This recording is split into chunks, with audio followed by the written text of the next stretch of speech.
will you miss Parliament? Will you miss Parliament? I want you to send me a voice note.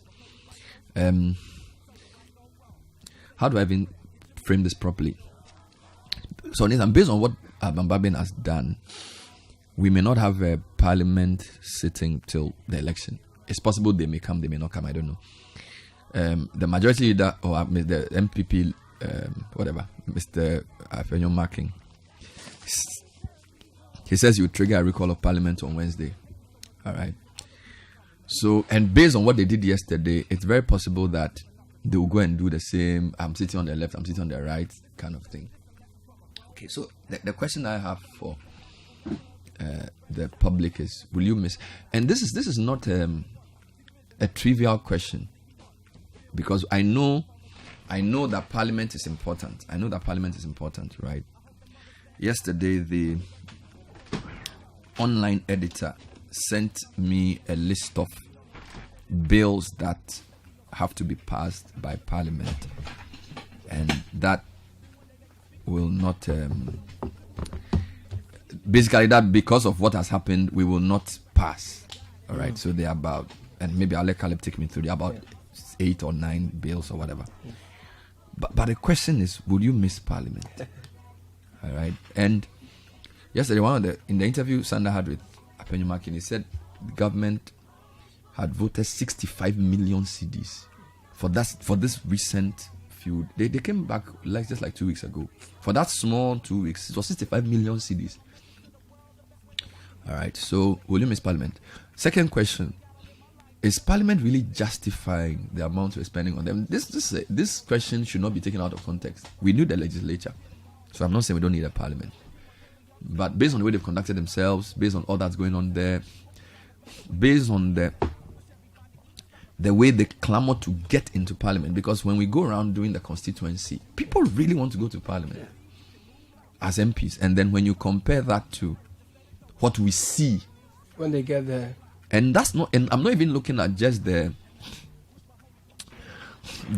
fighting. I'm even looking at the quality of work. All right. So, for example, there's a tax exemption that needs to be granted, and there are laws that need to be passed. The level of detail. Of course, Parliament is not just the MPs. There's also the parliamentary services, the clerks, and all of those guys who do a really good job. Okay, but I think that Parliament has brought this scrutiny upon itself. All right. So we didn't. I mean, in the past, I don't know. Prior to 2 weeks ago, there was no real Parliament news. We were doing our normal things, and then Parliament came on the scene. In fact, I even argue that the resumption of Parliament interfered with our galamsey crusade. I argue that the resumption because when they were not in the house, there's a sense in which when Parliament is in session, the way we allocate news coverage as media houses is executive and then legislature in importance. So if the president says something, it will have to be in your news bulletin. Yeah. If something happens in Parliament, it will be in your news bulletin as well. So somehow, Parliament sometimes undeservedly gets the news attention when they don't really deserve it. Okay. And I really think we need to revise our notes as media on what's, because I feel like and again, what's happening in Parliament is important. All right. But if you look at where is it leading us? Is it really of consequence if you compare it to what's happening with Galamsey and the kind of attention? And we've all been distracted. But it's a difficult choice to make, because if two people say they are majority and they are basically at each other's neck, you cannot leave that and say, let me continue my Galamsey fight. You will sound, it's like you live from. So I'm inviting listeners to help me. Has the attention we've given Parliament been deserved in the past 2 weeks? All right, listeners, and I want you to help me. I really want you to help me. I'm not asking this question lightly, because I've been thinking about the way we work, and I'm asking myself, has all of this attention been okay? What have we gained from all of this? All right. What have we gained from all of this? Instead of thinking about who gon' die today, the Lord is gonna help you feel better. So you ain't got. So I want listeners to help me. I want listeners to help me today. Whether they will miss Parliament because Speaker has closed Parliament Senate Day. Apenny Makin says he will ask for a recall on Wednesday. I'm not even sure even if they do a recall, they'll have a proper sitting because most of them are campaigning. And lots of them didn't turn up yesterday. And has the attention we've given Parliament been justified? And you were not here when I was making the point. Well, what I'm asking is, has this past 2 weeks been worth it? Because yes, here we were almost getting a government to make more concessions. They basically did make some concessions. They agreed to revoke the LI. They sent some soldiers. We don't even know the soldiers are even there anymore. Because because we are not talking about it, the attention around the Galamsey fight has gone. So I actually saw pictures from the Brim River. Are they still there? It's getting worse. You see my point. So in the period that the Galamsey fight was going very well, Parliament was not in session. Okay, so somehow the attention on Parliament, in a sense, has affected or has taken all of us at our focus. Okay. Now you are saying it's justified because Parliament is an important institution and the rest of it. But if you look at the way they've conducted themselves, the amount of money we spend on them, and if you look at the fact that a lot of them didn't even show up yesterday and that they were still campaigning, and if you look at the fact that a lot of people are dying to go to Parliament, but when you scrutinize the overall work they do, you ask yourself, is this really worth all the fuss? Okay, and then it's almost like the Galamsey fight has suffered in 2 ways. The attention has gone, and based on what's happened, it's very likely that the LI may not be passed because they hadn't even finished laying it properly. Let me just frame it. So if they had come in to say, look, the whole nation is concerned about Galamsey, let's conduct ourselves in a way that will at least enable us repeal this LI to give the people of Ghana one of the things they are asking for. Do you get my point? Based on what I'm seeing, that LI will not be revoked. Bernard, that is you assuming that the Galamsey fight response you got was in good faith, which I had always never subscribed to on this show. I'm not expressing a different position on this matter. I always told you that the response that we got, we might as well just go back, which is why I told you I had lost hope. No, but even if it's not in good faith, you need to concede that for the president to direct his Minister of Environment to begin the process of repealing the LI, to state that publicly is progress. No, I did not see it at that point. You don't see it as progress? No, because it could have been done alongside other things that give more effect than just a simple statement. I think that the LI revocation is important. I think that the way our political system works is said that there would have been calculations as to when that LI would have been passed. The same way we have seen the calculations that happened in Parliament last week. You and I have come to know over the period that Parliament does not do anything without calculating. So you have a cynical view that LI... A very cynical view. You can call it that.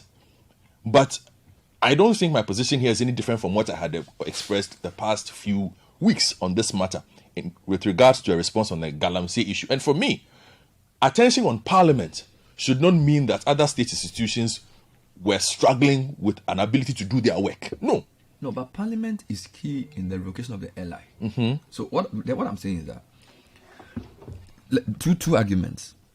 The advocacy resulted in a public directive for what we said we wanted. All of us said the LI should be revoked as point number 3. The president says, I agree with you. So, Minister of Environment, go and begin to revoke the LI. Whilst the LI... And when we're about to do that, then this parliamentary fight occurred, and then it sort of scatters. So what I'm saying is that the fact that the president publicly directed the minister to revoke the LI, for those of us who said stop Galamsey, we'll check it off as progress, and then we'll see through the revocation. Okay. Now you're saying you didn't think that it was out of good faith. whatever. You can say, if you tell your child to go and kneel down, even if he's kneeling down in the corner angry, he's still kneeling down. Okay, so sometimes we get what we want, not because the person does it willingly, but grudgingly, but but he does it nonetheless. So you could say he did this kicking and screaming, but he started the process. Now, had this whole confusion not occurred, we probably would have had some new LI laid to replace the old one, and then it would have matured. So what I'm trying to say is that Parliament was not in the news. We were fighting our galamsey fight. Government spent 65 million to bring them back into action. And for the past 2 weeks, they've just wasted everybody's time. No, they have not. You don't see? think so? I don't think they have wasted it. You see? Okay. 65 million, that's what the majority leader said. Wow. 65 million for this current, just this first 2 weeks. 65 million you see, cedis. The thing about democracy and this practice is that you cannot pick and choose which part you like. Parliament had to come back. As to what they came to do when they came back. But they are coming back. I didn't say they shouldn't come back. Yes. I'm saying they are coming, because their coming back could have helped us if we had at least gotten, because there are 10. But why do you think this coming back has not helped us? Let me give you an example. Parliament has bills to pass. I've seen it. Yes, let me read them for the public. So the Free SHS bill has not fully cooked. Social Protection Bill not fully done. Yes. Environment Protection Bill in the works. Yes. Ghana Boundary Commission Bill in the works. Yes. Constitution of the Republic of Ghana Amendment Bill in the works. I'm not done. Fees and Charges Miscellaneous Provisions Amendment Regulation 2024 in the works. Corporate Insolvency Restructuring Regulation, very important, pushed by Gary and Co. in the works. Yes. Prison Service Parole Regulation in the works. In the works, yeah. Petroleum Downstream Ghana Content Pass. So that's 8. Yes, please. Then you have the LI process. That would have been 9. I'm saying that we give airtime, attention to Parliament. Yes. Hoping that, and by the way, the nation's attention on galamsey was serious. It still is. It's been diminished. Why? It's been replaced. Why? By this parliamentary fight. Why? Because you can't do, that's the thing. We can't chew and walk and chew gum in this country. When it comes to focus, is that, you see, we're a country that don't have focus. No, you must differentiate between balance. You see, one of the tenets of journalism, you must keep the news proportionate and balanced. Yes. But there's always the lead. Yes. And I'm saying that for the past 6 days, Parliament has led. The thing with the galamsey is that there's also momentum. Yes. So you see, when you are a journalist, you know that when you are covering a story, I think that when the TUC people, when the organized labor people said they were going to go on strike, it was at the highest point of that galamsey thing. Yes. When they decided not to strike, it took off some of the momentum. There's something called momentum. Okay, so what I'm saying is that even though you can cover many stories, yes, when every media house decides to focus on galamsey, it's a different feeling because we are all focused on we actually force the nation to do something. Yes. Now, what has happened is that either by design or by accident, it's gotten lower in the priority list of issues. So even if you are deploying your reporters, assuming you're editing a newspaper today, your deployment will be focused on other things. Independent candidates, you ask them, go and do a history of independent candidates and check for me. You do many things because when you look at this, when you scan the environment, you don't want to be out of touch with what is happening. So what I'm saying is that either by accident or by design, this parliamentary thing has taken the steam out of the galamsey fight for now. Number 2, it has also probably potentially cost us our first victory in the galamsey fight, which is the LI revocation. Right? And then number 3, 8 other laws which potentially could have been passed may even not get passed. All this happening when people are still struggling to go into parliament. So that I'm asking listeners to tell me, is it really worth it? All the attention we give to it? Don't you think that sometimes we, the media, overemphasize certain things? Maybe we should have said, let's cover the initial thing they did and then cover other things because there are other water is still being polluted. Okay, BC results are out. Parents are concerned about how they will go to school. There are issues of crime. Somebody has knocked somebody's daughter and is dead. Maybe we should be smarter around just following controversy. Because this controversy we followed, how has it benefited us? No, but the controversy we have followed is key to the growth of the democracy that we practice, whether we want it to or not. You understand? Which is what I'm saying. That's why there are those who raise questions about the suitability of even democracy as a system of governance for this country, will look at this and tell you, well, this is why we tell you this is rubbish. And that we could perhaps come up with something that better suits our circumstances. Because if we had something else, we would not have spent the time focusing on what happened there, but be chasing galamsey as well and be paying attention to other issues. But this is what we have decided to do. So whether the good or the bad and the cost, we follow it. But do we have to do it this way? So let me. No, I get you. Hold on. Your point was very clear. The point about democracy, I just want to say, if you say a democracy, every country crafts their democracy to suit their circumstance. But it's like we are doing our own some way, which is why it is good, because you see the people who are watching, the people that you are asking to hear from, and they will share their views with you, will look at you and will start expressing certain opinions about the democracy. It shapes the minds of the politicians who are listening if they so want it to be. It shapes us as well who are working if we wanted to. It shapes them as well. You see, because then they start asking themselves questions. Oh, so this is how this person thinks. Oh, so this is why this is but so. Will it inform their decisions? They will still go and queue and go and do the same voting. They'll do the same. You see, those things happen. Those things don't come as a tsunami. They come as drops. So you won't expect that based on this, people are suddenly going to get so upset with the system. No. But my thing is this, with the points that you made on whether we wasted time, this or that, on the galamsey, and why I'm telling you that either way, what was happening with the galamsey would have happened. So the soldiers who have been deployed, what was their business? What was going on in Parliament yesterday? Yeah, but because we are not following it. As no, media, I'm coming. Was all along I've been quiet. Let me just come in here. No, I want to ask Alosti something. If you don't mind, let me I beg you. supply the answer. Yesterday, the impression was created that some people had no business deploying soldiers in Parliament. It has come out that the Parliament of Ghana wrote to them, inviting them that you come and perform routine sweeping of the space. So that if there is some explosive... he's talking about the soldiers in Parliament. Yeah, no. That's what he's talking about. No. He's saying and the water body. The point is that how does the parliamentary controversy affect the soldiers? But who says that? No, hold on, I'm coming. Okay. Yesterday, our designated reporter on this matter is Fred Duho. Was he in Parliament? No, he's in the UK. He's travelled. He's in London.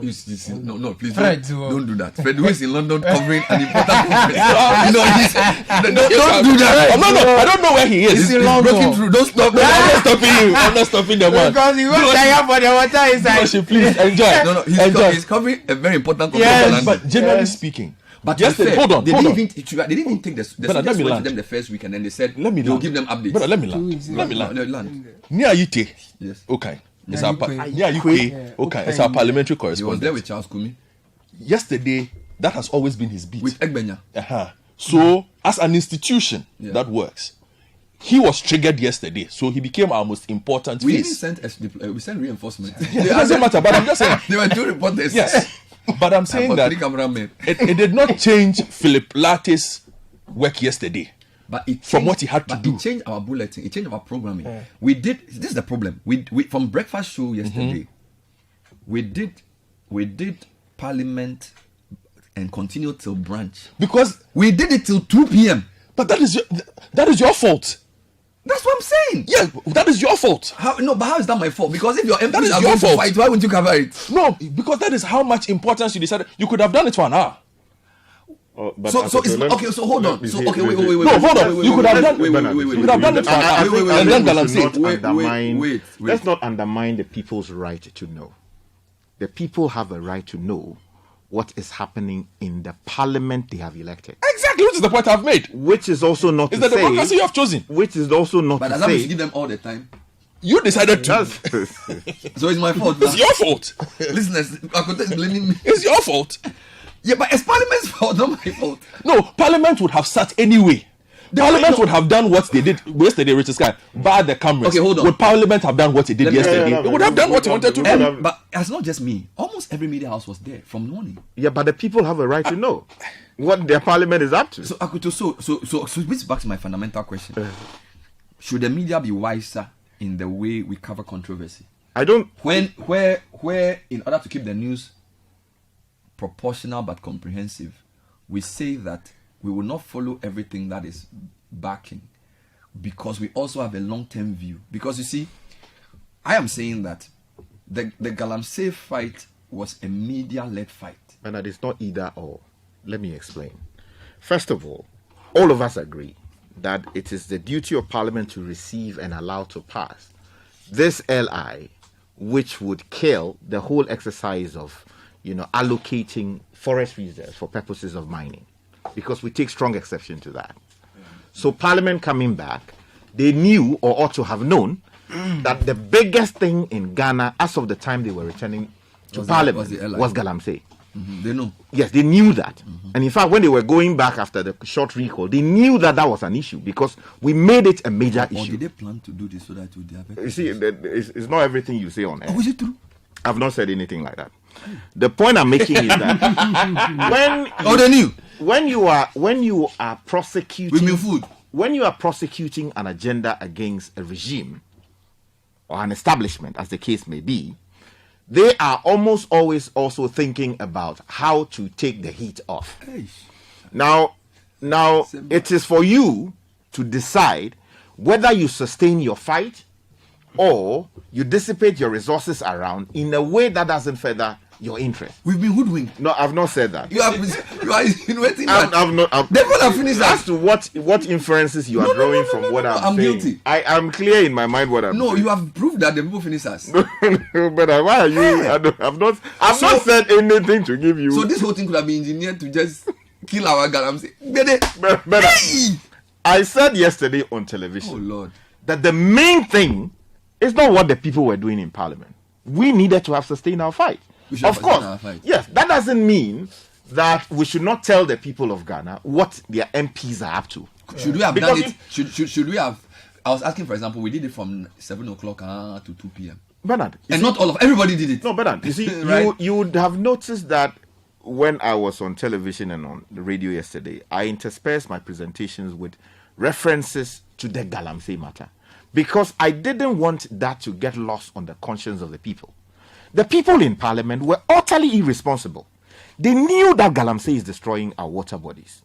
And if you know the main thing that Ghanaians care about is galamsey, do you come and then all you are caring about is whether somebody is in Parliament or not? Whether you sit on the right side or the wrong side. We've been hoodwinked. Bernard, you can draw your own inferences. But the point I'm making is that if a Parliament that is fit for purpose listens to the cries of the people, reconvenes, the best use of your time, $65 million Ghana cedis, is not to rise. The first thing you raise is whether somebody should remain in Parliament or not, because you knew or ought to have known that is likely to create a problem, and that your main thing coming to Parliament is to, first of all, address the concerns of the people. Yet people thought that they knew better than the people of Ghana, who were calling for them to return, made an issue that ought not be an issue the main thing. And this is where we are.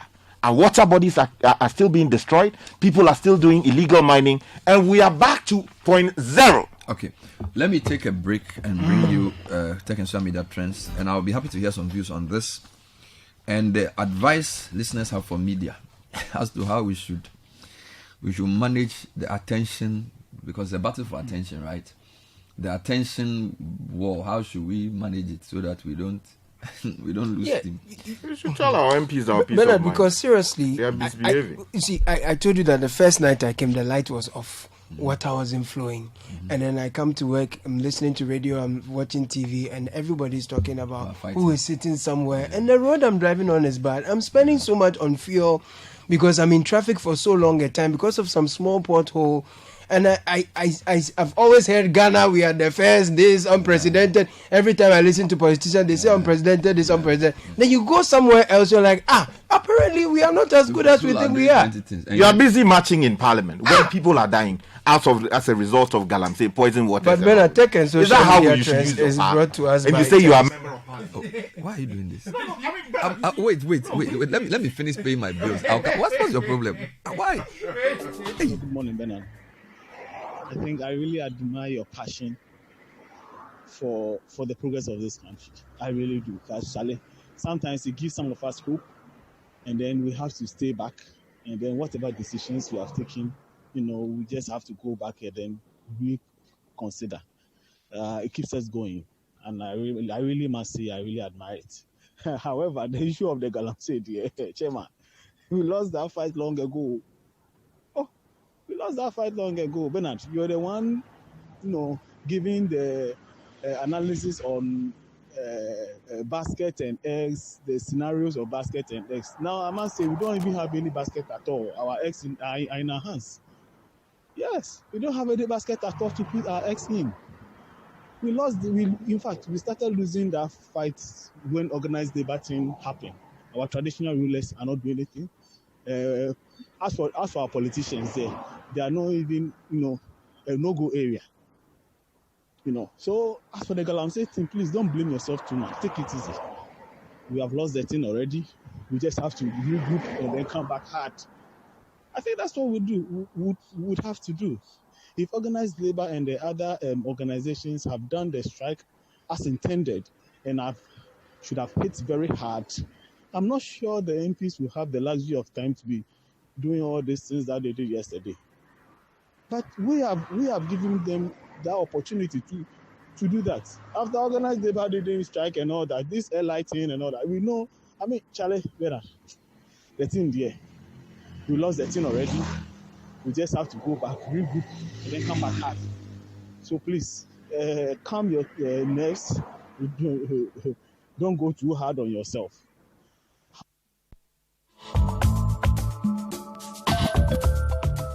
Hi, Bernard. Good morning to you and your team. I like your optimism. I like the fact that you actually believe the withdrawal of the LI would have done something to the galamsey fight. No, it won't. First off, the LI was passed by the same people who are asking for the withdrawal. Why? Did they not see it? Did they not see the problems with it before the president assented to it? By the tenets of the law, mining around water bodies or in water bodies is illegal. Whether LI is revoked or not, it's still illegal. But what do we see today? Are the decision makers saying they don't know what is happening? So this whole galamsey business, I think that we are not ready and willing to fight it, because if we did and were serious about it, we would. Good morning. This is K from La. I'm happy that you've accepted that you are wrong, and I really appreciate such a humbling acceptance. What I would say is that yes, the media is at fault, because the media and broadcasting practice here is sort of not only traditional media, digital media and the other media platforms. It's based on recency, trends, and. Good morning, Bernard and team. Well, concerning what we all did wrong, I don't really think we all did something wrong, because every media station or every media outlet becomes popular due to its wide listenership. And I believe everybody wants to be part of the trend, what is going on, what is happening. Everyone wants to be abreast with the current trends. They want to know what is happening. Yesterday, for instance, a lot of us had to stay home and follow keenly with ChannelOne to find out what will be happening at the Parliament House. I think a lot more has to do with also our minds, what and how and what we always want to feed our minds with. Yes, you talked about galamsey for a while, and this Parliament thing came, and you are right. Everybody's attention has been drifted. I don't think that we should all blame ourselves much. We didn't do anything wrong.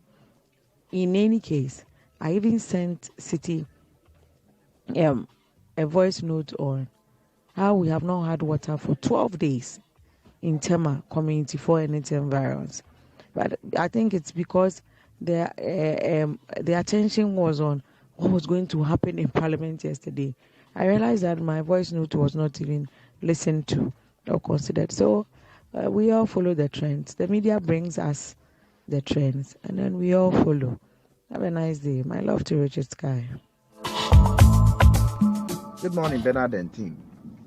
I think that Ghanaians are gradually and generally becoming intolerable due to the lack of proper governance and the lack of the show of proper leadership in our systems across board.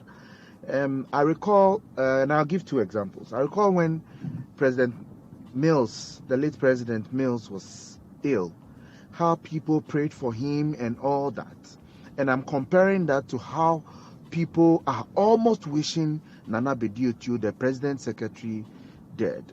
And you can see the outpour of social media comments and other things. And you juxtapose that to that of the late president's illness, and you can tell that Ghanaians have really become something else out of frustration, if I should say. Number two, I remember as a child, Senegal '92. I was very little, but I remember how heartbroken I was when Ghana lost the game. Now, compare that to Ghana losing to Ghana losing yesterday. It is, and then our response and other things. I think that something has got to be done. We need to do something. Thank you, Bernard. All right, let's read a few comments. This is the City Breakfast Show. We're straight into other areas. Good morning, Bernard. By the way, on my way to Nairobi, I met the Black Stars at the airport. Charlie Otuado was not happy. They were coming or leaving? They were leaving for Libya. Oh, for the one they were now going to lose. Inaki spoke to us. They didn't know that. So this was when they were going. When they were leaving, yes. After the goalless draw. Yeah. Then they went to chop 2-0. Oh, Charlie. You met them at the airport. You give them bad luck. Oh, stop that. No, they were carrying the bad luck. The time the people are playing you say, you are still watching them. I didn't even watch the game. I was doing all that. The way I saw it, next time when the people are traveling, they will meet me. Charlie, go on. Okay. Good morning, Bernard. To be sincere with you, organized labor let us down massively by rescinding their decision to go on strike to help fight galamsey ni lawe okai. Send that through. Stephen from Laboni says, Bernard, you're right. We've lost ground in the galamsey fight. 2 weeks ago, it dominated social media and traditional media, but now it's no longer in the spotlight. As for me, I feel that parliamentarians planned this. Shaking my head, Stephen Hart. I think Richard Sky is right. The parliament has finished us. They tricked the whole country. It sometimes surprises me how some people are hopeful that things would work well when we continue relentless and sustained. Are you confusing us or are you confusing It sometimes surprises me how some people are hopeful that things would work well when continuous, relentless, and sustained conduct of the leaders at the highest levels clearly says otherwise. Okay, well noted. Hello, Bernard and team. Good morning. The impression created this morning that it was solely Parliament's shenanigan that dampened the fight or noise around galamsey is not entirely true, and at least you, Bernard, alluded to the same. The hysteria around galamsey was already on the downward spiral before all these events. You could barely hear anything about galamsey except a few mentions here and there.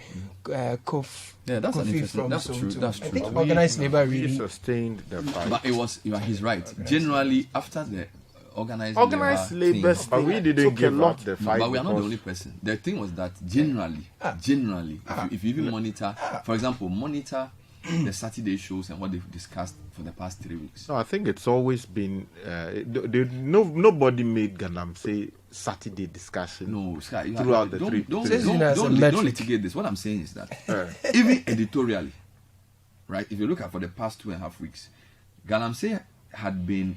I have been away for what? Yeah, so about 10 or more days. No. As of the time that I was leaving. As of the time that I was leaving. Yeah, but even the day that I left, Galamsey was still the biggest. You've been away for almost 2 weeks. And in the 2 weeks, if you're away for almost no. to deal with some other matter. You're not listening to me. The gentleman is saying that there was already a reduction in the intensity prior to the parliament. So hold on. That doesn't mean that the parliament thing also didn't take some of the attention. Yes, but the point is true, what she's saying, that the thing had already started diminishing before the parliament thing came to finally. You and I came. So let's not legislate this. Okay, just read it. I'll come back. KK says, I've always stated that this parliament. You and I came. Let him finish. They say you're out of order. You want to move to majorities.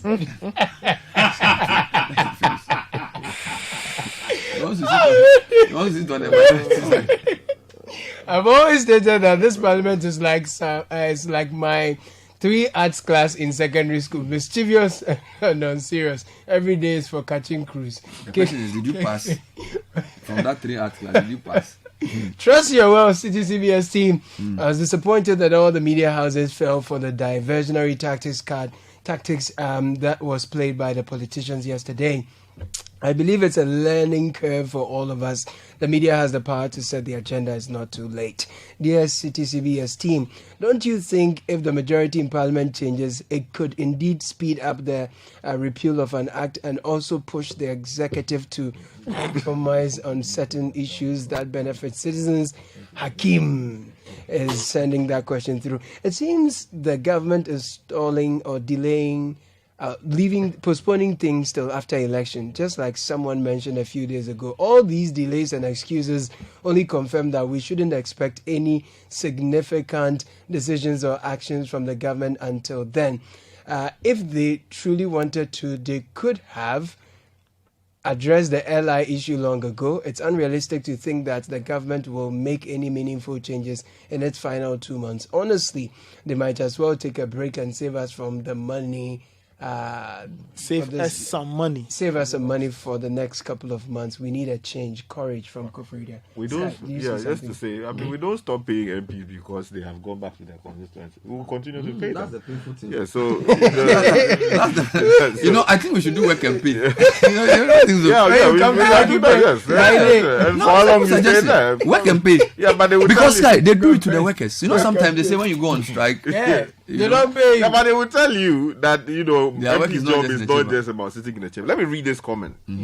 So this is one from my good friend Michael, who is a lawyer listening to us. He says that I think the leadership of Parliament has failed us.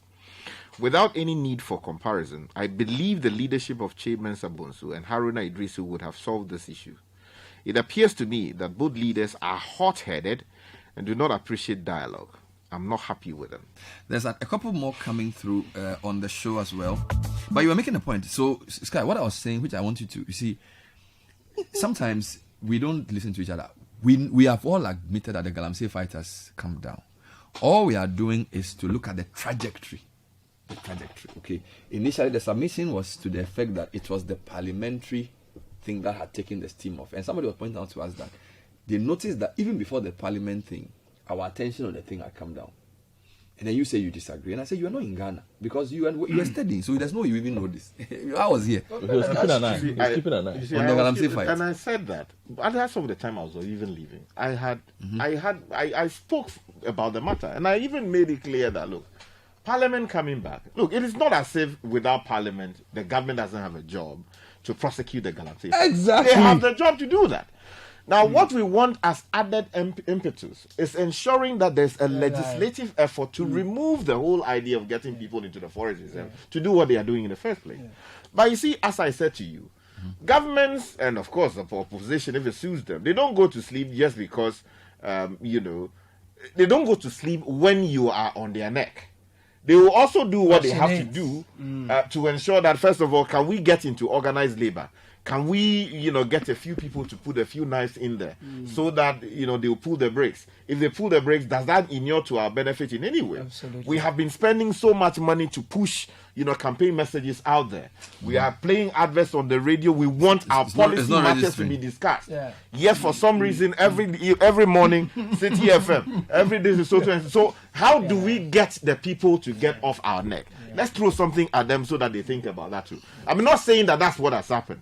I'm just saying that political strategies look at all of these things.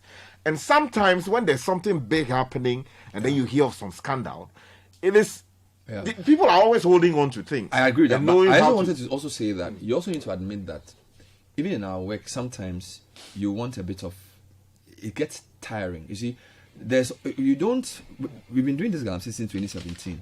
Okay. And the way I see campaigns, they have ebbs and flows. Yeah. And there are moments. So you seize a moment, you build momentum, you get something.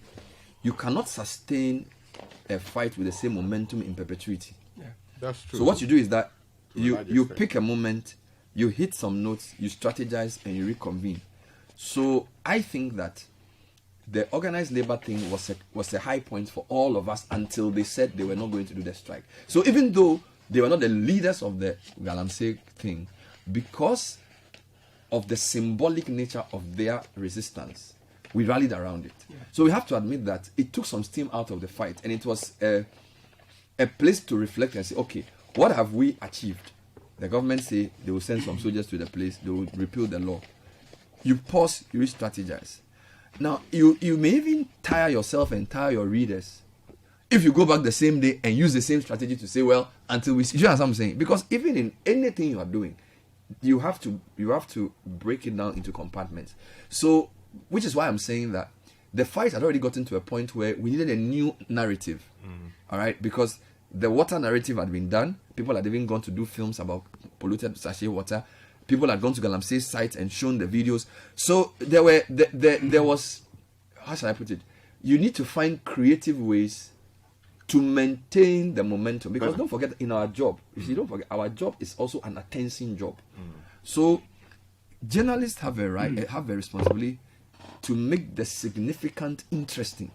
It's one of the 9 principles of journalism.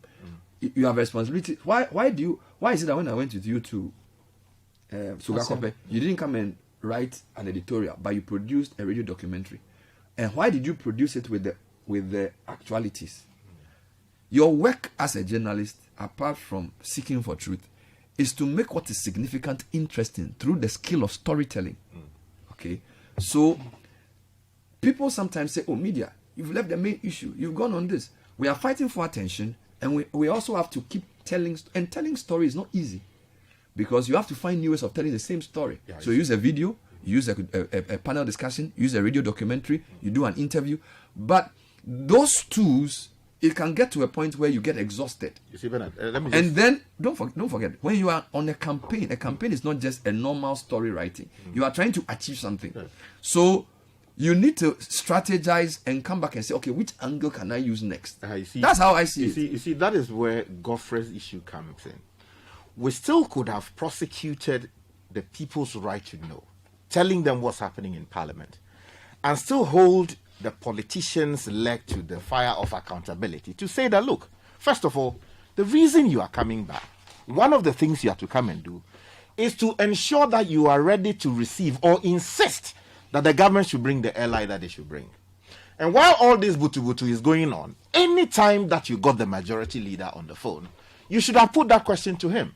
Majority leader, are you aware that the biggest matter in Ghana today is not where you sit in Parliament? The Honorable, what do you call it? Mahama Yariga, are you aware that the most important thing in Parliament in Ghana... Fine, so we should have reminded them in interviews. We are not reminding. Sky, we are talking about a campaign. I agree with you that in the way we covered the parliamentary thing, there are opportunities to remind people. But I'm talking about a campaign. Yeah, a campaign is a series of engagements. It's a long process. Yes, so so assuming I did that, does that make you always quote the biblical position that what? That you don't do this and leave others on Yes, but I'm saying that if you take 20 newspapers in the morning, okay, this is a collective fight. Yeah, so that's true. Look, there were days that we would take the editorial of the Chronicle, galamsey, editorial of the Times, galamsey. So there were different things that were happening. But I'm saying that gradually the attention shifted, not necessarily because we took our eye off the ball, but it's a natural consequence of that. Things go in cycles. Bernard, so you have to begin a new cycle. We need to accept responsibility for editorial decisions we make. Because there have been countless times that there were major issues in this country. Okay. We decided to ignore them entirely. There are times we even discuss news. But we've done that. No, see, Bernard, you see, I'm saying. No, I'm under fire. Talk to me. I'm listening. No problem. I'm listening to you. So when you take an editorial decision, which I respect, you have got to be accountable for that. And to say that, okay, you accept your part in this. Okay. Going forward, this is how you do it. That's why I'm saying that we could have done what you are saying we should do, right? Yeah. Without leaving all the others undone. The people have a right to know what's happening in their parliament. Yeah. And they have a right to know that while they are dealing with the water crisis that is facing them, while people are getting poisoned, while women are giving birth to, babies with all the problems that they have, MPs are interested in either marching in parliament. Showdown. Yes, showdown. But in fact, telling others they will the showdown was even media created too, in terms of even the way we built it up. So maybe you are right that sometimes, I concede, we are sensational generally. So like the day before yesterday, most of the newspapers were pitching Tuesday as the showdown day. All right. So maybe you are right. We ourselves, we are fascinated by that type of controversy, and therefore we could not differentiate between doing what we were supposed to keep doing while also letting people know what was happening, because we all got enamored, and I concede to that. So maybe going forward, we have to have a system where we can keep the main thing, and also cover breaking sensational stories without completely annihilating the focus. So I concede, of course, you are not here, so you are finishing me. I take it. I take it in good faith. Bernard, you see the galamsey thing. What also I want people to remember is that it's costly to be telling galamsey stories. I tell you. Look at Saredonko and his crew have been attacked by armed men at mining sites in the Ashanti region. I don't know how many people have donated money to say, let's go and pay his hospital bills. Thank you. The media, you are letting us down. So every day people attack the media. We must also know that, one, it's costly in terms of resources and in terms of even the safety of the journalists who cover it. And so if consistently media houses come together and run campaigns for close to a month, that is where those we have given power through our terms to take care of our environment must also show leadership and commitment. Do you understand? 100%. And so, 100%. So voters also then have a choice to make, because I think that the media, we have done well by showing people what should be done. We've gone beyond informing. But is saying we can do better. So I agree with you. We've done well, but his point is that with the experience we have and the knowledge we have of how things work, we should not be hoodwinked, and we should also, and I think of his point was, you can walk and chew gum. All right, you can let people know that there's something happening in Parliament, and the truth is that I think they are right in a sense, because you see, we are close to. Look, it's not because we know, because of what we do. Scientists will call you and send you information. Ghana Water will call you and give. So we are privileged to know so many things other people don't know. Yeah. So even if they are fighting in Parliament, you have to say, look, based on what we've been. Professors will call you and give you a publication and say, look, read this.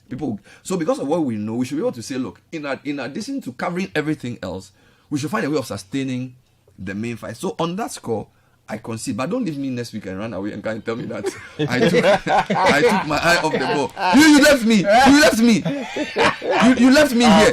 And then you go to Oxford. And you come and tell me. You come and tell me that. And you come and tell me that I should have asked the majority. Why didn't you text me and say, Aloski, when you are doing the interview, make sure you focus on galamsey. You didn't tell me anything.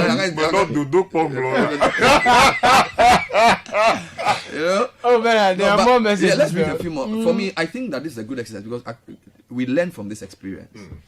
Because I don't think this galamsey fight is over. And over? It's now starting. It's now starting. Momentum has been lost, but it can be reclaimed. Momentum has lost, but it can be reclaimed. Bernard, let's make sure that they don't sell their campaign messages. They may play their adverts, but you see, if you are too radical, we should block the pipeline. Bro, let's talk.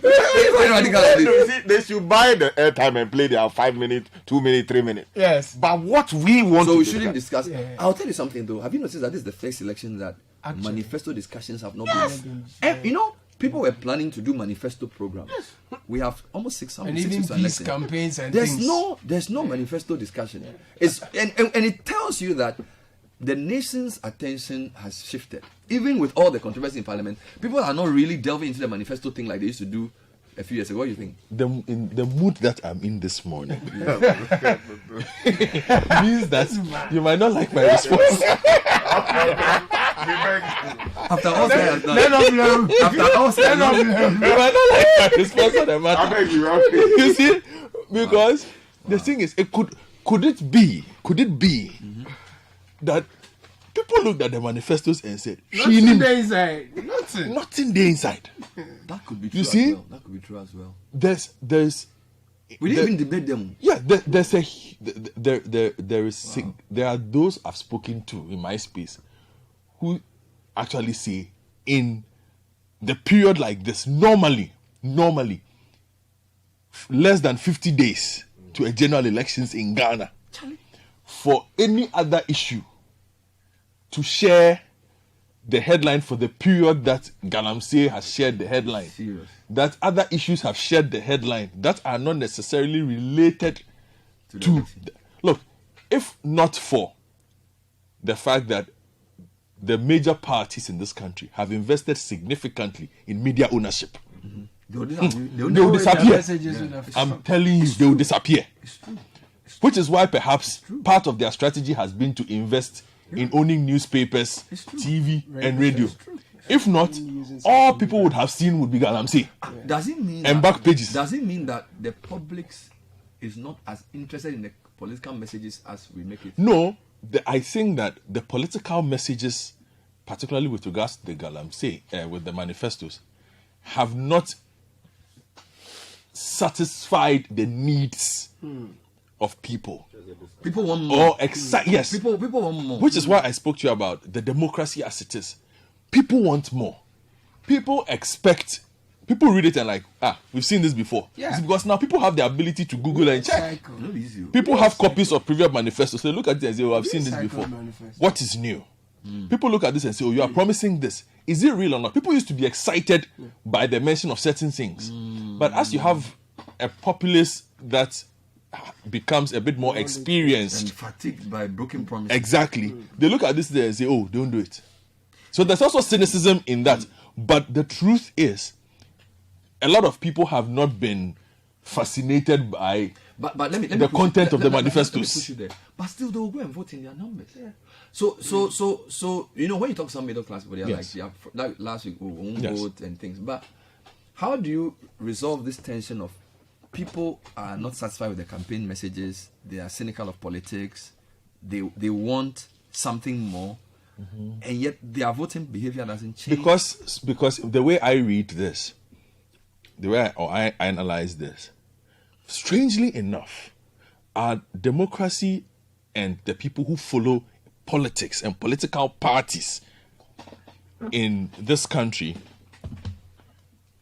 we are working ourselves from a different perspective. So normally, you would have political parties having to work hard to attract the kind of voting numbers the two big political parties have. So, for instance, you looked at you said what? We're voting at what, 90%? 95? Not even 10. NDC and PPD, they are now. Yes, that's what I'm saying. Those two. Of those who vote, they vote for them like 99%. 9%. Yeah, like 98%. Exactly. Which is extremely high. Yes. Which is extremely high. But some people say because the people have destroyed the other parties. So, of course, there is that. But let's look at what we have in front of us. So you have a situation where you now have people who basically you are coming off the high of being loyalist and cannot run away from the fact that these are the beliefs I've held, or this is the political party I support. Okay, rather than the political parties having to actually work to attract more people. You understand? So there's kind of a retention cycle that the political parties go through. What is that retention cycle? Keep a hardcore 45%. Which I even think is lower now. Okay, let's keep it there. 40 or 40. Yeah, keep the hardcore. And somewhere, the way our elections, our political parties did not have to work hard to get those numbers. They work hard to get them, but they don't work hard to maintain them. No, I think, the way we were introduced to democracy in 92 meant that either you were here or you were there. I get you. Okay, so people just went. They didn't have to work extremely hard. The way, you see, the kind of conversations that happen. So recently, when I was on my recent trip, there was a conversation about somebody came looking to convince me about why I should be. And I had it from both sides. Either vote red or blue. You understand? And then I'm like, I've never had anybody come to my doorstep since I became a legal voter to have a conversation with me about whether I will vote they just assume red or yes. So it's like, this person was born into, everybody knows my background, was born into an MPP household. So automatically, that's what they don't know, that you have a man of your own. That's what he is. I want to throw a question out. Yesterday, I was talking to somebody who said he was talking to a millennial. So this is Gen Z person. So this person is in their early 20s. And then he mentioned, and this person is an older person, he mentioned the name of a significant Ghanaian politician. Now this Gen Z person was like 21 years old and had never heard the person's name, but was interested in politics generally, but hadn't even heard of the guy. So his conclusion was that maybe the young Ghanaian mindset and what even matters to them, we the people in the media may not know it. Because we assume, so I come on in and I say, let's talk to a Ponkroma, let's talk to a Blackwa, let's do this. So these are people we all know. So we use the language within our circles. But maybe you meet a 21-year-old tech student who may vote, but most of his news is on social media. So he's following other things. Yeah. So maybe there's a transition happening, which we, the traditional media, have not caught on to. Number two, the middle class is also getting angrier. The problem I have though is I don't know if the middle class is growing or reducing. You see, because in societies that advance, when the middle class grows, they're able to influence the business and political class to do the right thing. Right thing, yes. So if somebody has done the research on if our middle class, because the middle class seems very angry with the politicians generally, of course more so with the government. Could it also be that what the middle class wants is not articulated by what the parties are saying, for which reason the manifestos are no longer attractive? Because if you even say I'm going to do a debate on manifestos, like if I say let me take NDC MPP on corruption, who's going to listen to that? Like, you see, we already know. Bernard, which is why today I'm very happy, because you and I have had debates on this program where I've told you that the middle class, as we call it, or the elite of this country, are not plugged into the system the way they should be plugged in to matter. So I'll tell you an example. So for instance, the other time I asked you, who are the biggest industrialists in this country and what are their positions on certain matters? You see, Dangote's political position on certain things, because he would tell you to your face, and it will matter to you because this man employs perhaps 40,000 people, contributes X to your GDP. You cannot afford not to listen to him. I'm not saying not to do what he says, but not to let him matter. And there are a lot of those. Now, those persons end up also being part of the government. So what is wrong with our middle class? You see, our middle class look to become the next level. Now, there's also this. A lot of Ghanaians are in recovery from the middle class. Particularly because they feel that a significant portion of the middle class joined the MPP and betrayed them.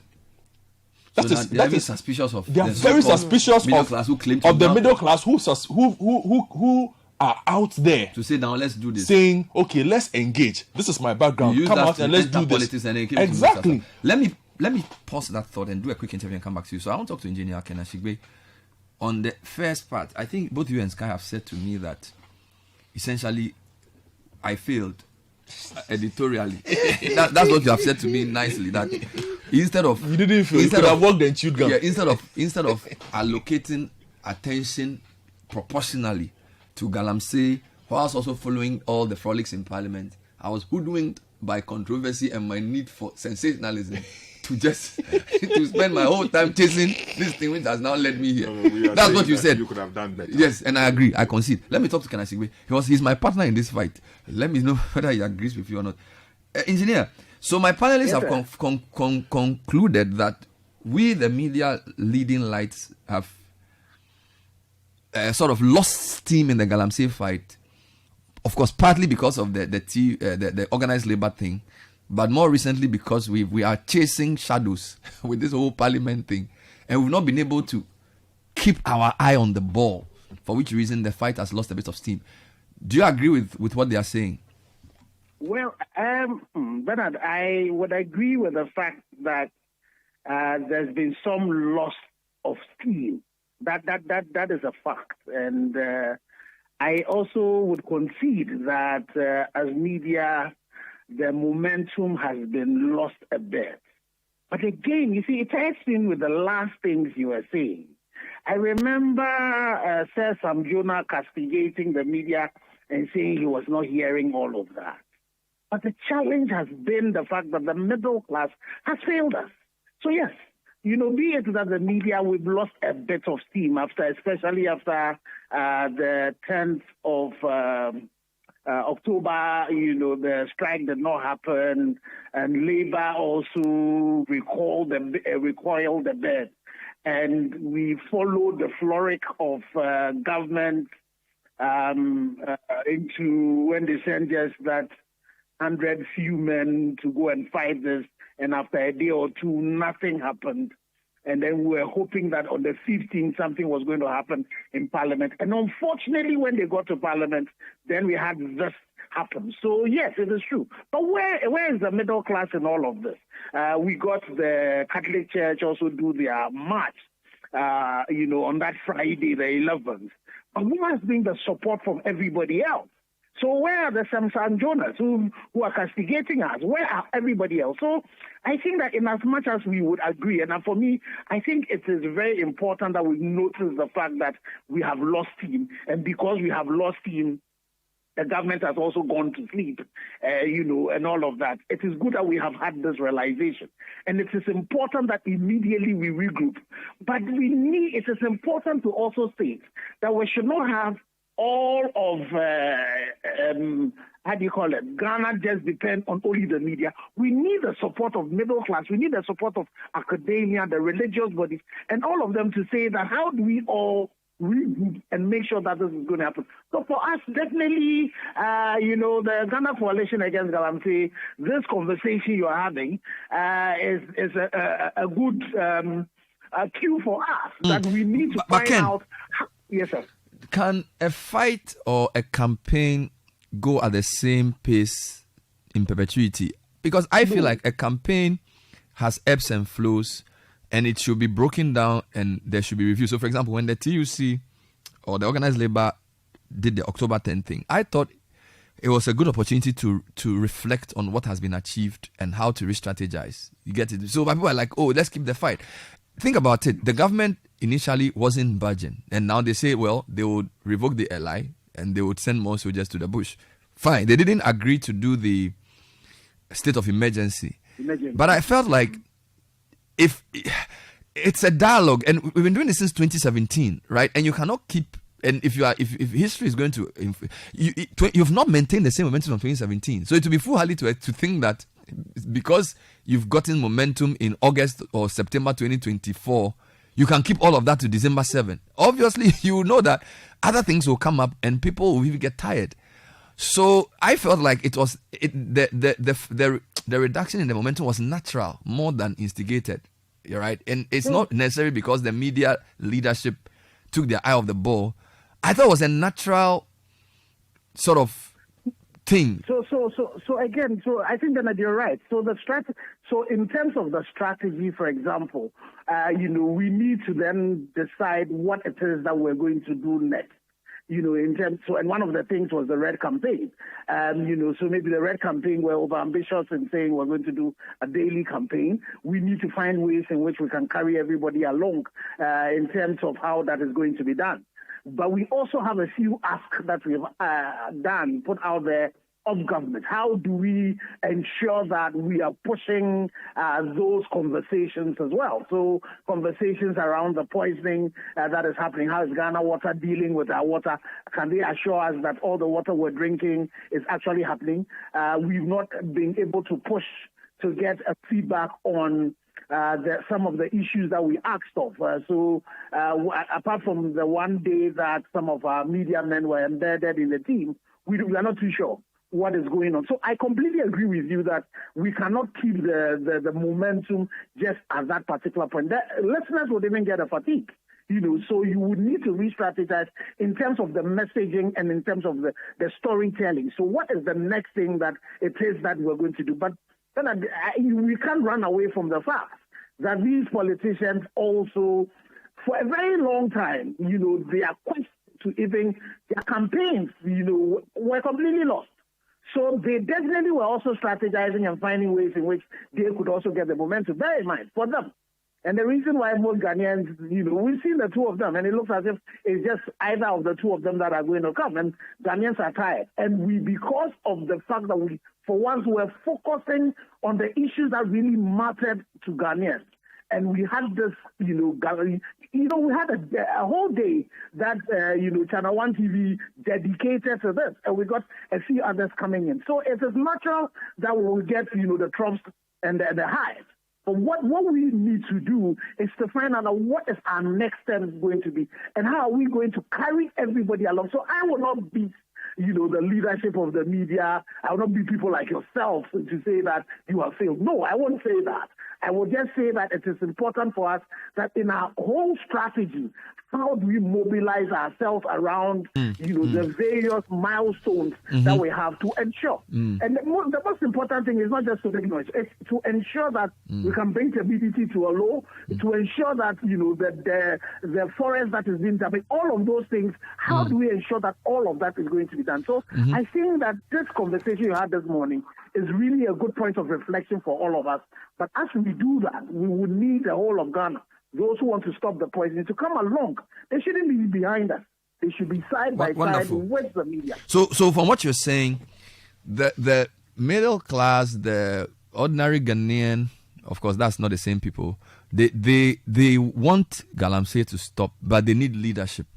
And the leadership is what the media should provide, using its rallying power to keep the issues. But they on their own may not be able to drive the Stop Galamsey campaign because they don't have a platform. So what the media does, the media becomes the rallying point. All right. Since that's an interesting point, and isn't there also a fatigue in the thing? So let me give you an example. So you show videos, you write stories, you do analysis, it gets to a point you're repeating the same things.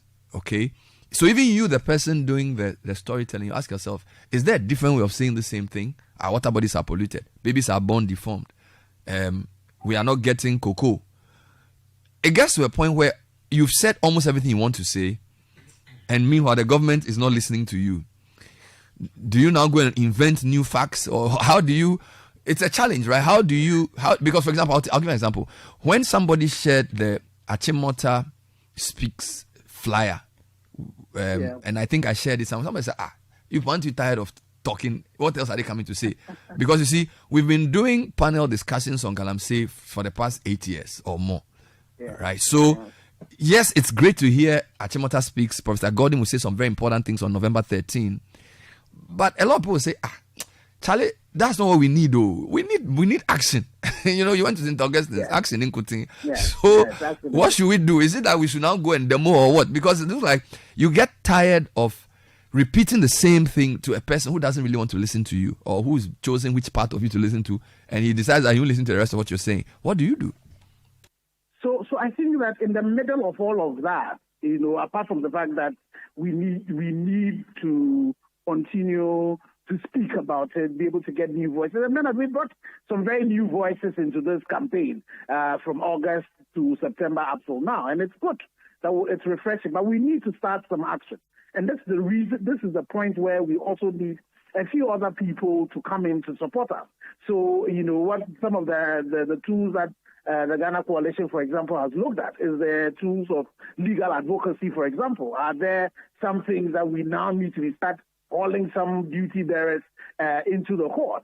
So this week or next week, we're going to try and do the out here in terms of the letters that we've written to Ghana Water for them to give us assurances that all the waters that they are producing from their water treatment plant, the levels at which you have the heavy metals in that, are at acceptable level. And we've also written to the Food and Drugs Authority and the Ghana Standards Authority that they've all been silent about. So we need to start bringing some pressure to bear on that. So there's some level of action that is required. We cannot just be passive as citizens. And so we need some level of some things that we can do that will compel the duty bearers.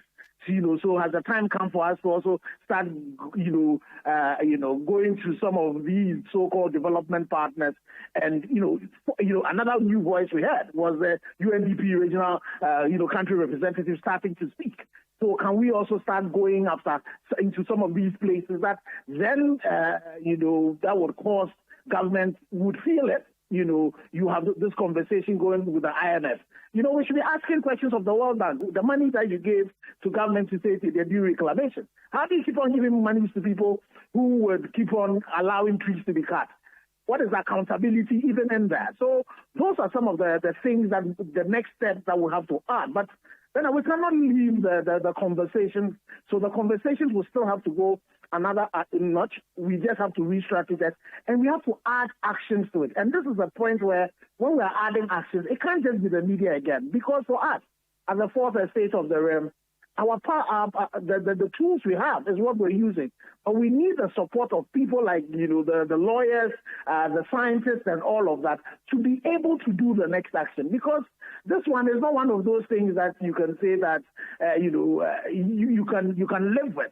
It is about death. It's about people dying. And on a daily basis, people are dying. Yesterday, I saw a video of some young man who had died in the pit. And if you look at the way his colleagues were pulling him out of the pit, you see that this thing that we're talking about, it's a terrible thing that is eating us up. So, you see, we also need to, I think one of the things that as media we also need to do a lot more of is this linkage between this illegality and the things that are happening to the people in their communities. And that, again, we cannot do alone. It would need our research scientists, we would need our pathologists, it would need the medical people providing us the evidence. And because we know how to tell the story better, we can collaborate with them to be able to put that out. So this is something that we need to do all together. It would not just be the media just talking about it. Other things would have to be added to it. And those other things are not all in the remit of the media. Ken, thank you for your advocacy. Thank you for that. And I think this is very important. So we will definitely continue in doing what we have to do. And I thank you for your intervention. So Ken Asigwe is the convener of the Media Coalition Against Galamsey and a member of the Ghana Anti-Galamsey Coalition. And I have more of your messages about what we can. By the way, the other question I have for listeners, maybe for tomorrow, would be, so what should we focus on beyond Galamsey, right? Help us between now and election. What are the key things the media should highlight? Because elections also present a chance for you to get politicians to either commit to do or actually do what you want. Do you understand? Because they come to you. Yeah. So sometimes if you focus on some things, you can get action from them. So one of the things we want to decipher from listeners is, what should the priority be? What should the key issues be? Like we're talking about transportation. I don't really hear a lot of debate among political parties about transportation. We're talking about infrastructure. But we have said that transportation is a very important issue. Movement, all right? Commuting between cities and countries. Maybe we should have a list of more demand-led interventions as against supply, because there's also corruption, infrastructure, this, that, digital, whatever. We should look at it from what people need and see if we can use the election season. You know what we need? Tell me. We need the politicians to agree that for parliament we need midterms. Okay. They will all wake up. So that we will do election for president on a different date. Yes. We need midterms for parliament. We need midterms. After every 2 years. We see the way. Change the whole system. the way the constitution is written. See, because with what the suggestion you just made, as you are having this conversation, they are scheming, they are scheming as to how to get away with whatever it is they're coming to do for the next 4 years. It has nothing to do with public transport. It has nothing to do with. And would you say, let me ask you this question, since you're asking the business of asking questions, would you say that the developments of this country, the past 30 years, has been at the pace that satisfies you? Can you repeat the question? The pace of development of this country, the past 30 years, where we are today, as a country, in terms of what this country is. No, I don't think that's satisfied me. I think we started well and then we've tapered off. So it's like we've gotten to a stage where the potential has not been realized. We do development for show. We don't do proper development. You say it that way. No, Bernard. We do development for show. You see, because you highlight a problem. Tomorrow, you will get a solution to it. It will be covered. We will cover it heavily, and then that's it. That'll be procurement.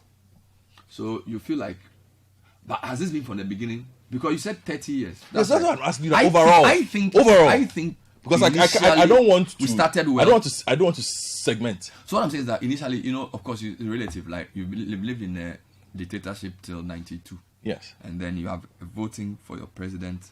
You have a constitution. There's parliament. So initially, you are enamored by that, right? So initially you are. So sometimes failure is not in absolute terms. It's relative to what you expect. So in the first 5-10 years of democracy, between 93 to 2012, you say, oh, we've changed Rawlings to Kufuor. We are voting. Media is a bit free. It's progress. We are making progress, right? Then somewhere in the middle, things just went offside, and it's just been that way since. Would you agree with me? And again, we're asking our listeners questions, that the greatest developments, the most significant developments our country has made, is in how we vote. Hey, what are you saying? And the transitions after. What do you mean? No. We went 92. How did we vote? Okay. Like Ghana, wooden ballot, no yes, ballot. Look. So everything is election based. Our electoral processes are among the most modern. Everything our electoral rules are the templates that people use for other countries. So all we want is voting. So when it comes to that, Ghana is world class. But we are still fighting at EC. No. You see, those ones are okay. And all those things. Those ones are okay, but the electoral solutions this country has come up with, you see, because a lot of foreign partners invested in how this country's elections would run and how it would become sustainable, and they still do so, which is why I get you. You know what happens. So apart from that, you don't think much else has improved? If you look at the quality, I'm just saying the quality of the electoral process and the transitions, and compare that to the quality of other sectors of this country in the past 30 years, which one matches it? You tell me. Roads? There's a disconnect. Roads, housing, education. Which one? Health. It's a serious so one. that tells you where the attention is. What Richard Delasky is saying, 100% in total. These are my reasons. I've had various engagements with colleagues and friends across board this past few weeks when it came to light that our MPs were concentrating on who has majority in parliament and who is minority in parliament. I just told them that this takes my mind to the House of Cards. It is so calculated just to take our minds off everything that was actually essential to us as a state, as a nation. Why do I say this?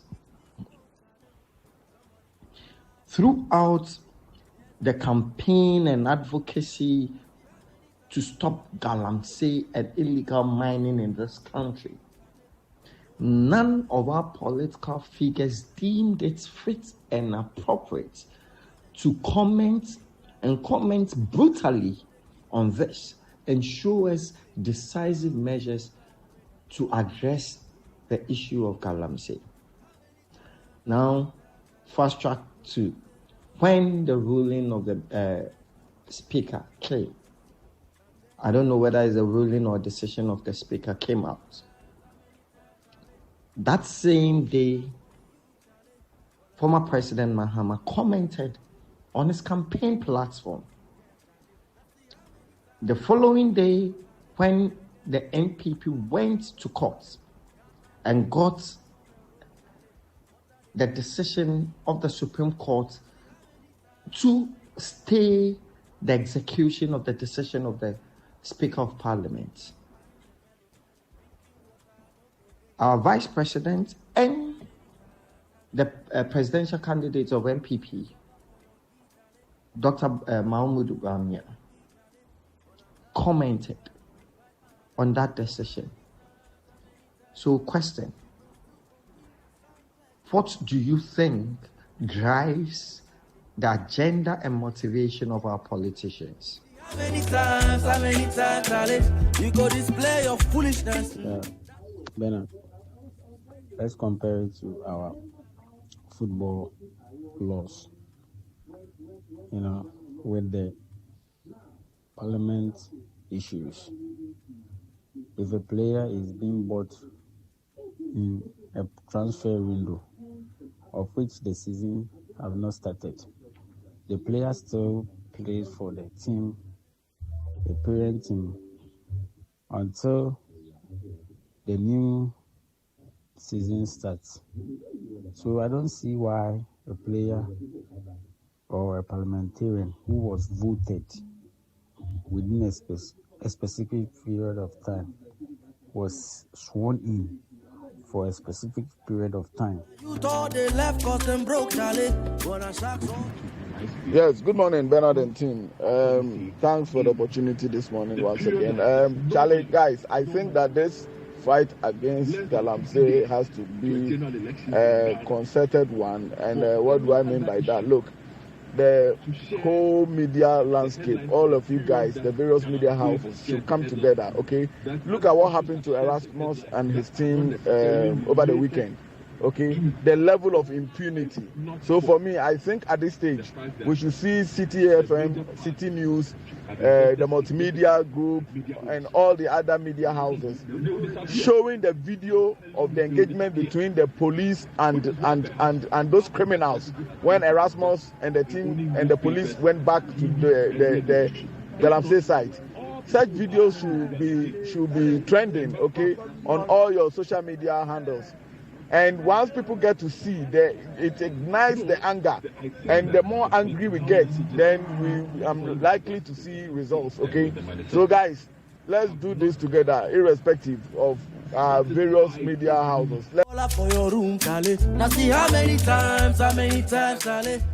Good morning, Bernard, and good morning to your listeners. I think the media, as a media house, you guys need to do a little bit of prioritization, because overemphasizing the behavior and characters of these political parties have been the norm of the day. Everywhere we turn, it's this MP says that, this political party says that, and all that. But these are not what is needed. Remember, even the good book, the Bible, says that God knows what we need and so provides them. If you can prioritize properly, you would understand that we cannot absorb some of these political news if we do not have good food, good roads, a sound mind, good health. These are essential needs that needs to be taken care of first. Then the rest can come. So Aloski, let me try and give you my own perspective on this here. What I feel is that, Ghana as a developing country, we don't have the luxuries of what the developed world has. So it means that for us to transform our nation it cannot be business as usual, right? So it means that we need the best of everything as input into that impact that we are seeking to achieve. So what it also means is that the quality of the people that we vote into parliament to represent us should be a group of people who understand the national agenda and can nuance that with their political party's interests, but ultimately ensure that what transforms Ghana is what drives them. So it includes what they say, how they behave in leadership. It includes the time they allocate to reading bills, to research, to looking at how it's been done elsewhere, why it's failed somewhere, and why we don't get ourselves in that same ditch here. So it's really a lot of serious work, because what is ahead of us to change, the narrative, the dial we seek to shift, unfortunately, you cannot go at it with business as usual. And unfortunately, I personally see a lot of business as usual or below business as usual in a very important arm of our nation, where the clock ticks, that engine room. And personally, I just feel like increasingly it's taking us far away, very far away from breaking through, lower middle income to a developing country. Because Charlie, we for Jacob, we for. Hello, Bernard. Great conversation this morning. I appreciate the fact that you are trying to take responsibility as a media house, and it's a good sign of leadership. I mean, it's something we don't see today in our leadership system, where a leader will just come and say, "Hey, I'm trying to figure out if I did something wrong, and what should we do?" It's just a case of defend the wrong at all costs. There's nothing that is like there's nothing wrong. They would never claim responsibility. So yeah, this is a great step. However, I think I agree with everyone. I agree with you. I agree with Sky. I agree with Godfred, and I'll explain why. Sky is right. The media has to take some responsibility, and then hopefully the media should have kept asking about galamsey and kept the galamsey conversation up there. However, I also agree with you about keeping people's attention span for a long time. It's complex. That's why now people just keep scrolling. With the scrolling technology and this whole endless scrolling and social media and reels and everything, it's like people are moving to the next thing. So how do you keep them engaged? And that's why Sky is right. But I feel like and also, by the way, what you are doing now is also very important, because now you are educating we the listeners and we the masses on how media works, and inadvertently you're telling us about how some diversionary tactics can be used to can be deployed by people of power or not, to just basically sway us from conversations. And this is still part of education. It's like we are still being informed. We are seeing that it's a discussion you're having, but we are seeing that, oh, okay, this is also possible. They probably did this to take us away from this, and they can do this. Okay, next time when we have an agenda, let's stick to it. Let's fight this way. It's helping, and I think it's a good step. However, I feel like the next step you also ask, I would say, is this: we've all been hooked on what is going on in Parliament, separation of powers, whether it is or majority minority. But there's a new sense of anger that we can build on and say, okay, based on this anger and sense of responsibility, we know what is your priority, and then pick up the conversation. So I don't think it's a lost cause. I think bringing this conversation up at this time tells us that, educates us, informs us, makes us aware of some potential diversionary tactics, and then gives us some level of anger towards the sense of priority, and then we get to pick it up from where we left off. So I think we are still good to go. Charlie, I look at Charlie. Morning, Bernard and team. Can we fault the media that much? We cannot fault you. You try to bring to your listeners what is trending and issues that are current on board. And for you to bring us the issue that were pertaining at Parliament, we cannot fault you much, because as listeners, we are also interested as such. But you, in one way or the other, can also redirect discussions. Just as you have rightly admitted, probably you shouldn't have spent all your time on the issue.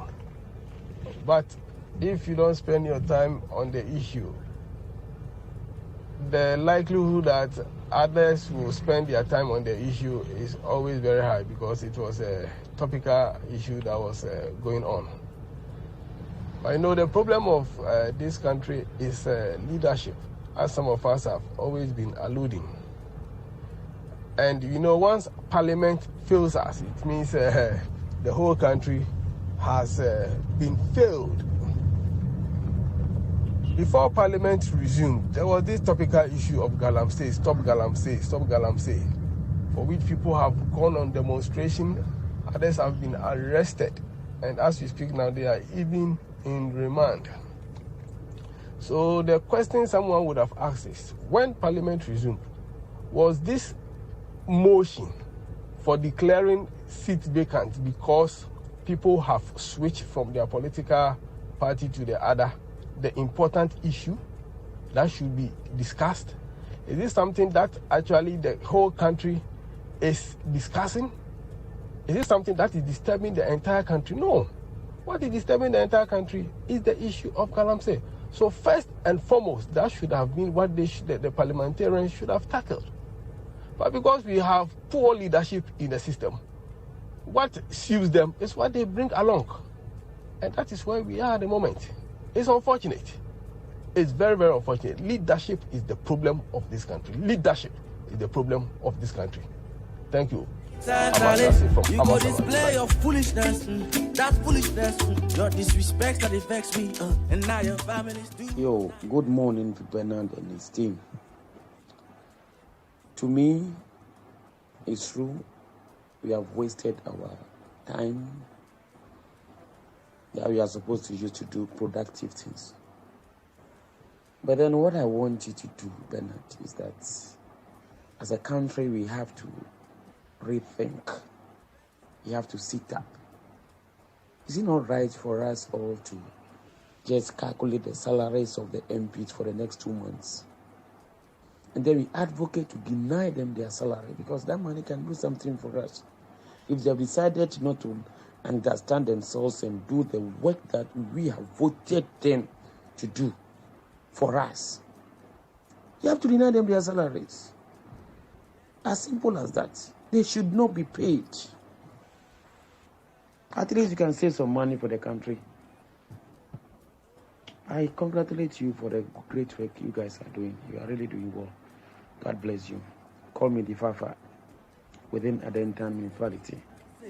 Sick people, they stay, but ground the same ground where they the team, you are doing a marvelous work, which we need to acknowledge you for that. But sometimes, as you said, you are at fault. You give more priority to these people who are fighting over who to sit where and where somebody should be. Whereas in our education sector, a whole lot of things are going on. Can you believe in the history of this country, it has never happened that results of BEC has been released and one subject, a new subject that has been introduced, it's not part of it, and nobody's asking the minister anything. Nobody's asking WAEC anything. All that they came to tell us that they don't have teachers to mark those things. Anyway, I don't know whether it is a rumor.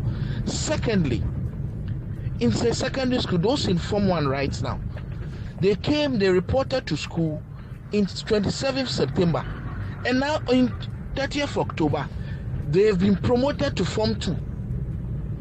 And we don't have nobody to tell us anything.